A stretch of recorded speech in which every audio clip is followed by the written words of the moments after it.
স্টেতে আপনাকে স্বাগত জানাচ্ছি। এই ভিডিওতে আমরা আপনাদের দেখাবো কিভাবে বুকিং রুলস তৈরি করা হয়। বুকিং রুলস তৈরি করার জন্য প্রথমে কনফিগারেশন কন্ট্রোল প্যানেলে যান এবং বুকিং রুলস অপশনটি সিলেক্ট করুন। এরপর অ্যাড বুকিং রুল বাটনে ক্লিক করুন। একটা নতুন পেজ খুলবে যেখানে আপনাকে সমস্ত প্রয়োজনীয় ফিল্ডস ভরতে হবে। যেই ব্রাঞ্চ নেমের জন্য আপনি এই বুকিং রুল তৈরি করছেন সেটি সিলেক্ট করুন। এখন আপনার কাস্টমারদের জন্য চেক ইন টাইম সেট করুন, যেমন আমরা দুপুর 12টা সিলেক্ট করছি। তারপর চেক আউট টাইম সেট করুন এবং এখানে আমরা সকাল 11টা সেট করছি।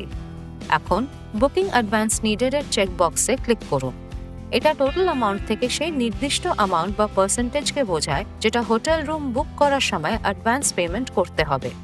আপনি যদি কোনো বিশেষ নোটস যোগ করতে চান তবে আপনি আপনার প্রয়োজন অনুযায়ী রিমার্ক সেকশনে তা লিখতে পারেন। আমরা ফলো দ্য বুকিং রুলস রিমার্কটি লিখছি। সমস্ত ফিল্ডস পূরণ করার পর এবার কনফার্ম বাটনে ক্লিক করুন। আপনি দেখতে পাবেন যে প্রপার্টির জন্য আপনার বুকিং রুল সফলভাবে তৈরি হয়ে গেছে।